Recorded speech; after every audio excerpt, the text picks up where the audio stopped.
അമ്മേ, അമ്മ കാര്യങ്ങളൊന്നും അറിഞ്ഞില്ലേ? അനന്തവേട്ടൻ ജാനകീനെ തുടർന്ന് പഠിപ്പിക്കാൻ വിടുവാന്ന്. ഇന്ന് കോളേജിൽ പോയി അഡ്മിഷൻ എടുക്കാൻ പോവാന്നൊക്കെയാ കേട്ടത്. അമ്മയോട് ഇതാരും പറഞ്ഞില്ലേ?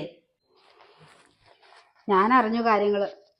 അനന്തമോൻ രാവിലെ എന്നോട് കാര്യങ്ങൾ വന്ന് പറഞ്ഞായിരുന്നു. എന്നിട്ട് എന്നിട്ട് അമ്മയൊന്നും പറഞ്ഞില്ലേ? ഇതിലിപ്പോ ഞാൻ എന്ത് പറയാനാ? ഒക്കെ അനന്തന്റെ ഇഷ്ടമല്ലേ, നടക്കട്ടെ. എന്റെ അമ്മേ, അമ്മ ഇത്ര പാവമായി പോയല്ലോ. അമ്മ ഒരിക്കലും ഇതിനൊന്നും അനുവദിച്ചു കൊടുത്തേക്കരുത്. അവളിവിടെ വേലക്കാരിയായിട്ടാ വന്നത്. വേലക്കാരിയായിട്ട് വന്നവള് പഠിക്കാൻ പോവാന്നൊക്കെ പറഞ്ഞ അപ്പൊ ഇവിടുത്തെ കാര്യങ്ങളൊക്കെ ആര് ചെയ്യും അമ്മേ? കാര്യം അവളെന്റെ അനിയത്തിയൊക്കെ തന്നെയാ. അവൾക്ക് പണ്ടേ കുറച്ച് തന്റെ ഇടം കൂടുതലാ. ഇനിയിപ്പൊ പഠിപ്പും കൂടെ കൂടിയാ അമ്മ വിചാരിക്കുന്ന പോലെയൊന്നും അല്ല. വരച്ച വരയിലൊന്നും അവളെ പിന്നെ നിർത്താൻ പറ്റത്തില്ല. അതാ വിദ്യാഭ്യാസത്തിന്റെ പവർ. ഞാൻ എന്ത് വേണമെന്നാ താരയെ പറഞ്ഞു വരുന്നത്? ഒരു പരിധി കൂടുതൽ അനന്തനെ ഉപദേശിക്കാൻ എനിക്ക് പറ്റത്തില്ല. പിന്നെ മറ്റാരേക്കാളും എനിക്കറിയാലോ എൻ്റെ മോന്റെ സ്വഭാവം. അവൻ ഒരു കാര്യം തീരുമാനിച്ചാ നടത്തണം എന്ന് വെച്ചാൽ അത് നടത്തിയിരിക്കും. അതാ അവന്റെ സ്വഭാവം. എനിക്ക് അവനെ വെറുപ്പിക്കാനൊന്നും പറ്റില്ല. അമ്മേ, അമ്മ ഒരിക്കലും അനന്തവേട്ടനെ വെറുപ്പിക്കാൻ നിൽക്കണ്ട.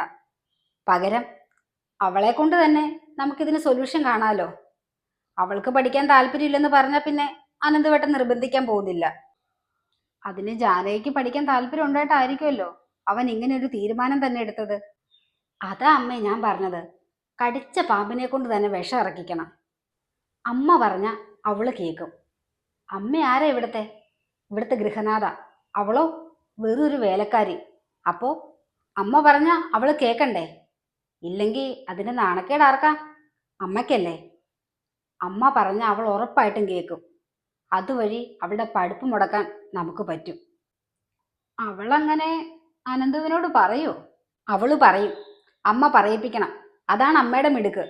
ഇല്ലെങ്കിൽ അവള് ജയിച്ചതുപോലെ അമ്മ തോറ്റതുപോലെ ആവില്ലേ? അമ്മ അങ്ങനെ തോക്കാൻ പാടുണ്ടോ? അതും വെറും ഒരു വേലക്കാരിയുടെ മുന്നില്. അമ്മ ഇതൊരിക്കലും വിട്ടുകൊടുക്കാൻ പാടില്ലമ്മേ. എന്തായാലും അവര് പോവാൻ ഇറങ്ങിയതല്ലേ, പോയിട്ട് വരട്ടെ. അത് കഴിഞ്ഞിട്ട് എല്ലാത്തിനും ഒരു വഴി ഞാൻ കാണുന്നുണ്ട്. പണി ഏറ്റു. ഇനി ബാക്കി കാര്യം അമ്മ നോക്കിക്കോളും. എടി ജാനകി, നിന്നെ അങ്ങനെ ഇപ്പൊ സന്തോഷത്തോടെ ജീവിക്കാൻ ഞാൻ സമ്മതിക്കത്തില്ല. നീ നോക്കിക്കോ ഈ താര ആരാന്ന്.